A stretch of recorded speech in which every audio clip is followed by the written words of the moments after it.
For the purpose of realization of the International Know-How Do-How for Croatia project, we covered the topic of preserving human health, nature and the environment.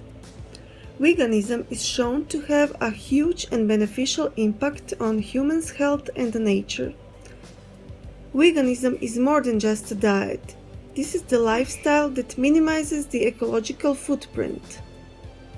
We talked to Roberta and Robert, a vegan couple who contribute to the preservation and improvement of the Maltese's health, the preservation of nature and the environment, and the protection of animals.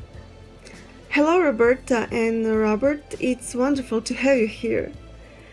Tell us more about yourself and the reasons why you choose to go vegan, why you choose the vegan diet. So basically, Yes. we are a couple, a vegan couple, who set up this platform. It's called Vegan Prism. And together we try to positively engage and influence people on the positive aspects of veganism in a healthy and positive manner. Yeah, perfect. I couldn't put it in better words, Yes. actually. That's our main mission, to educate. Yes, and they're using as much positivity through positive education, as we found that through positivity people react better to our message and they're more open-minded to what we have to say, and in terms that obviously leads to better results for the animals. This is perfect. Now please explain what brought the changes to Malta. Well, a few years ago, Malta has been going through a big change, especially since we've come into the European Union. But mostly Malta, we have this island mentality where we're very stuck with traditions and stuff. But in the past few years, a lot of foreigners have started coming into our country, especially from Europe and Northern Europe. And obviously they brought their ideas with them. And slowly but surely, the plant-based lifestyle started coming in. First it started with vegetarianism, and then veganism crept in. And in the past 4 years-ish, 4 or 5 years, it just exploded. All the supermarkets started stocking up on amazing vegan food, vegan cheeses. And now even in our restaurants everywhere, mostly everywhere, you can find at least one small option, and it's become an ever-growing part of Maltese life. Roberta, tell us about your projects, Vegan Prism and Zeal. So, as I said earlier, Vegan Prism is about engaging with people and helping them hopefully to do a connection. And Zeal was an idea, a side project from Vegan Prism. I just was I wanted to show the people that we don't only eat rabbit food, because I've been hearing that all my life. I started my vegan journey at the age of 13, 14, so I was very, very young, and all the people thought that I was living on lettuce, and that's far from the truth. And my passion is to cook, so I just, put the two together, and I started to cook. Also, many people before told me that the food is amazing, so I was like pushed from some people to do it, to take this extra step. And there's the Zeal project. It's more on the traditional food, like doing dishes from chicken to rabbit to fish also, and yes, most of my clients are the non-vegans, which is amazing. It's less animals on their tables, actually. Great. Can almost all food be made in a vegan way? Can traditional food be veganized? Can we have, for example, vegan fish and chips? Yes, definitely. I was happy also to see some places here in Malta who did the traditional fish and chips, and it seems like it was a hit. We've tried it for ourselves. It's a big, really big good. fry-up. You use basically banana blossoms and a special type of batter, yes, with Nor sheets to get the fishy smell and the fishy taste, and there you have the fish and chips. Yeah, practically. I was scared tasting it because it really reminded me of fish, which I'm not very keen on actually. In fact, I had the same experience where my brain was telling me don't eat it, because when she did, the first time she did the rabbit pie in Malta, rabbit is one of the main traditional dishes. And the way she did it, it's perfect. And when you taste her food, you realize that the taste isn't the meat, the taste is the herbs and the way you cook it. It's amazing. She gets them spot on with the texture and everything. And yes, you might say I'm vegan, I'm biased, but even people who are non-vegans say the same thing, so it must be true. Wonderful. Do you have health issues because you are vegans? Actually, we got better. Well, when I started my vegan journey, my parents were a bit worried, and they've been to all doctors, but it was back in 1997, so it was another type of life, I guess. No, I never had any issues, not even like low iron, or definitely not low in protein. I work out like 4 to 5 times a week. I do circuit training, some running, some cardio. Never been better, so I can't say anything bad about veganism, for sure. Yeah, and same me. I first did. I turned vegetarian about 10 years ago, and then into vegan about 6 years ago. And as long as you stay away from eating junk food every day, which is will cause you problems no matter what you eat, you're good. I mean, you stick to proper food, but I never had a protein deficiency. I mean, you always hear, oh, where do you get your protein? Where do you get your protein? We actually probably consume more protein than But nowhere in the world was, obviously not in the third world countries, but there's no case of protein malnutrition in hospitals. It's more the carb deficiency, which is a problem rather than the protein deficiency. So what about B12 vitamin? Do you think? Yes, and even with B12 we have the issue of so much intensive farming that the soil is not regenerating the way it should. Crop rotation is very rare. It's not just pesticides, it's most intensive farming, and we're working our soils to the ultimate maximum. I mean, that's why we have fertilizers in the first place. Yeah, more than maximum. It's totally sterile, most of the soils. I mean, if we didn't find a way to fix nitrogen back in the early 1900s, there would have been mass famines because the soil was already destroyed, and we're talking in the 1910s. That's where they've discovered how to fix nitrogen, and then the modern fertilizer. Yeah. Had they not managed to find it, they estimated there would have been a massive famine that would have killed millions around the world, because the soil was already destroyed in 1910, let alone 2020. No, yes.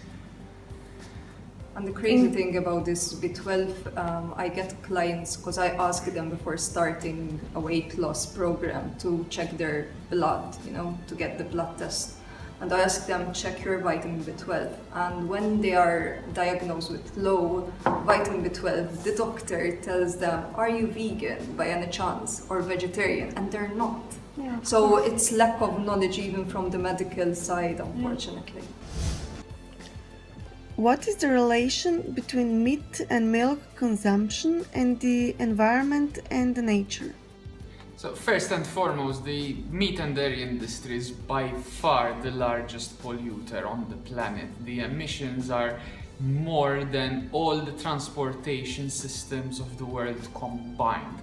And that is excluding the massive damage that is occurring in many forests around the world to make space for these cows and pigs. I mean, one of the more famous, unfortunately for the bad way, are the land clearances that are occurring in the Amazon, for example, where they're cutting away the forests on purpose to make space for the growth of livestock, i.e. cows and other animals.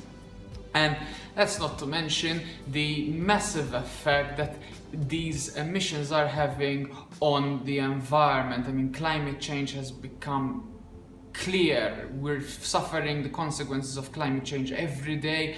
Currently, there are the fires that are happening in California, where the smoke is so bad it literally reached Europe. And you have to consider what you need to grow these animals. The difference when you have a plant-based lifestyle, all you need to do is see the plant, water it, and then eat it. Whereas when you have animals, you have to grow the plants, which then you have to feed them to the animals and grow many plants over and over again. And the amount of water that these animals need, not just to grow the plants, but also for themselves to drink, is enormous. Just one burger literally has thousands and thousands of liters in it, because you need so much water to grow a cow, which is a large animal, and this obviously requires a lot of water. And the truth is that that's not just it. You have also the leaching from the rain that goes on the manure, it goes into the rivers, putting problems in the water table. And you also have to consider that you can't really be an environmentalist and then eat meat, because you are supporting the biggest contributor to climate change. Whereas even if you take the best case scenario, these animals will still get killed, but let's say the best case scenario, where they're in idyllic fields, grass fed, so on and so forth, you still need space for them, you still need tons and tons of water for them. So you can't have a sustainable meat and dairy industry. Basically, it's because there's so many of us. We're reaching almost 8 billion people. There's so much mouths to feed, and according to UN figures, if we remove all the animals, use the land that is already destroyed and use that to grow agriculture, we have not only enough food to feed all 8 billion of us, but also many, many other billions yet to come. Meat industry highly contributes to the antibiotic-resistant bacteria problem. Well, when it comes to eating meat, there are other problems other than the environment. For example, you have so many antibiotics that are being used to keep these animals alive, because they're grown in such abhorrent conditions that without these antibiotics they would just die of so many diseases. More than 80% of all antibiotics produced are actually given to animals and not humans. Mainly to the chicken industry. Yes, because the chickens, they're literally grown and kept in their own feces. Sometimes they're grown in such abhorrent conditions where they're standing on mounds of feces. So this is amazing places for bacteria to grow. So the antibiotics are essential for the factory farming industry, and they're used so much that actually so many strains of antibiotic-resistant bacteria have been reported in many cases in the West, where people are starting to actually die from simple diseases because the antibiotics that are being given are just not good enough for the very powerful strains of bacteria that these people are encountering.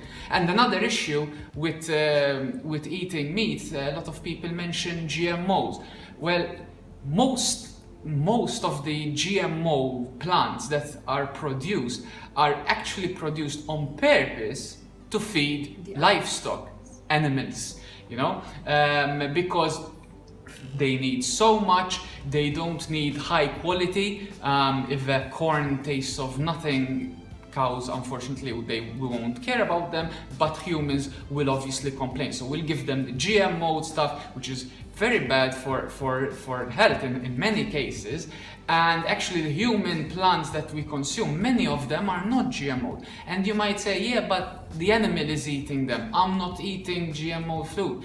But food chain, biology 101. If a plant is eaten by an animal, which then you eat the animal, you take all the chemicals and everything that is inside the animal. That is the same with fish, for example. We have to remember that fish, a lot of animals, around 50 billion animals are killed, land animals, and another 50 billion fish are killed every single year. And a big problem with seafood is mercury poisoning. And you might say, where's this mercury coming from? It's coming from the sea, it's eating, the fish eats its predators, and then you go and eat the fish and absorb all the mercury and the radiation that is, for example, leaching from Fukushima, for example. So eating meat has so many problems that come with it, partly because there are so many little pieces that come together. Whereas when you're eating a whole food plant-based, a vegan diet, there's just the plant and that's it. So, what are the consequences of meat and dairy consumption? So basically, unfortunately, especially the Maltese, our main food is meat and dairies, and they are the number one cause of heart disease, which is the number one killer in the world. And we are so afraid of this pandemic, but we have to understand that heart disease is killing way more people, and we can address it through nutrition, and it can be addressed to a whole food plant-based nutrition, which has no saturated fat, which is the number one cause for high LDL, which is the cholesterol, which is mainly found in dairy. That's why I always preach people, hey, go off and wean off the dairies. And high blood pressure, which is a very common, everyone has high blood pressure, especially the Maltese, and type 2 diabetes, which can be reversed by a whole food plant-based. Many people don't realize that they are consuming a lot of sugars through dairy. Lactose, it's a name of a sugar, so there you go, you have a type 2 diabetes can very, very easily prevented and reversed by removing the sugar of the milk. What is the ethical aspect of meat and dairy consumption? So one other issue when it comes to veganism is a very deep ethical problem. When eating meat, you're not just eating another product off the shelf from the supermarket. That T-bone steak, that rack, that spare ribs, those eggs, those were individuals where you have to grow them in horrible conditions. And when I compare it to the Holocaust of the Jews, I'm not being dramatic. You see the footages, they're very, very similar. Even the facilities, they're very similar.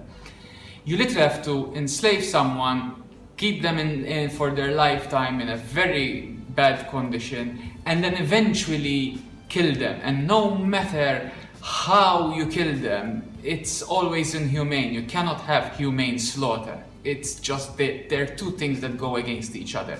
And you're always killing someone who does not want to be killed. And that's not only for meat. You have to remember as well that when it comes to dairies, to have milk, just like your mother's milk, and humans, to have milk, you need to have babies. So cows, to have milk, they literally rape them, inseminate them forcibly. When their baby is born, they take it away, him or her, they take him or her away. If it's a boy. If it's a boy, they kill him immediately. If it's a she, a girl, she ends up suffering the same fate as her mother. This process happens many times until eventually this poor cow has lost all hope and is then killed for beef as well. But you have to remember that this milk is then taken away. You have a lot of pus, a lot of bacteria that is but also you have to remember that this milk is not created for humans, so then you have other health issues. But you have always to remember that when you're consuming either milk or dairy, you're consuming something from someone. Animals had to be killed. And you might say, yeah, I don't care, but then why don't you kill your dog? There's no difference between a dog, a chicken, a cat, a cow. They're all the same. And at the end of the day, it's like killing humans. If it's wrong, take this as a rule of thumb. If it's wrong to do to a human, it's wrong to do to an animal. So how do you feel about the laboratory meat and milk?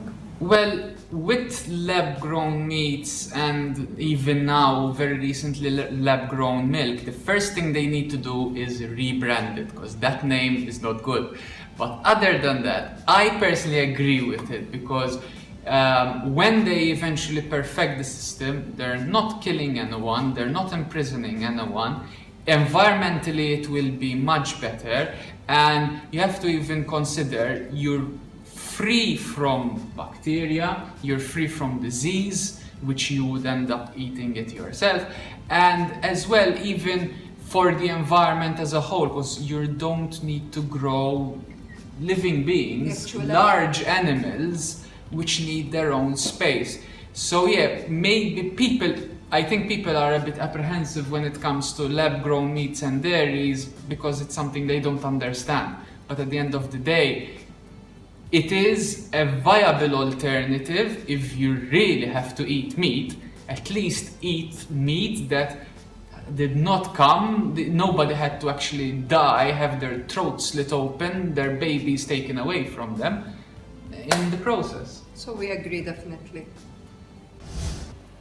Thank you for clarifying these important facts related to the production and consumption of meat and dairy, and their impact on the environment and on climate change. Thank you for your time, and I wish you a lot of success in your future work.